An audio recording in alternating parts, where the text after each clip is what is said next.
ਸਾਲ 2021 ਦੁੱਖ ਸੁੱਖ ਨਾਲ ਰੰਗੀਆਂ ਯਾਦਾਂ ਦੇ ਕੇ ਟੁਰ ਗਿਆ। ਪਿਛਲੇ ਸਾਲ ਜੋ ਹੋਇਆ ਹੁਣ ਉਹ ਇੱਕ ਯਾਦ ਹੈ, ਸਿਰਫ ਯਾਦ।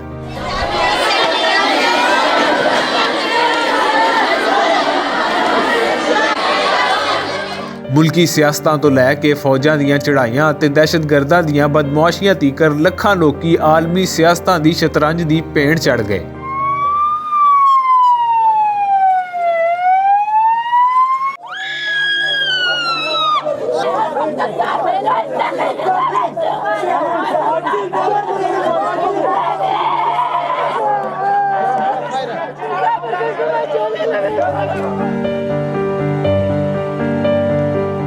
ਇਹਦੇ ਨਾਲ ਸਾਇੰਸੀ ਮੈਦਾਨਾਂ ਵਿੱਚ ਵੀ ਤਹਿਕੀਕ ਦਾ ਅਮਲ ਜਾਰੀ ਰਿਹਾ ਤੇ ਕੋਰੋਨਾ ਵਾਇਰਸ ਨਾਲ ਨਿਬੜਨ ਲਈ ਕੋਸ਼ਿਸ਼ਾਂ ਜਾਰੀ ਰਹੀਆਂ।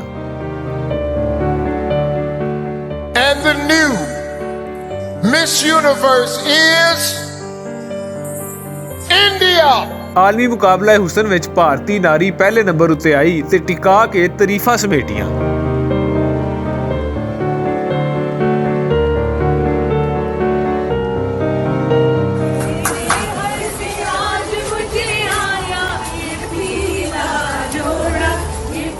ਮਰੀਮ ਨਵਾਜ਼ ਦੇ ਪੁੱਤਰ ਦਾ ਵਿਆਹ ਵੀ ਹੋਇਆ ਤੇ ਮੀਡੀਆ ਉੱਤੇ ਇਹਦੀ ਮਸ਼ਹੂਰੀ ਵੀ ਚੰਗੀ ਤਰ੍ਹਾਂ ਹੋਈ।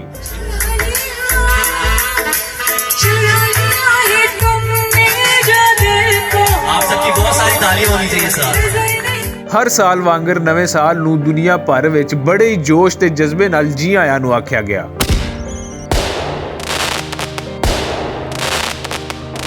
ਪੰਜਾਬੀ ਮੀਡੀਆ ਗਰੁੱਪ ਆਸ ਕਰਦਾ ਹੈ ਕਿ ਨਵਾਂ ਸਾਲ ਸਾਡੇ ਸਭ ਲਈ ਅਮਨ, ਮੁਹੱਬਤ ਤੇ ਖੁਸ਼ੀ ਬਣ ਕੇ ਆਏ।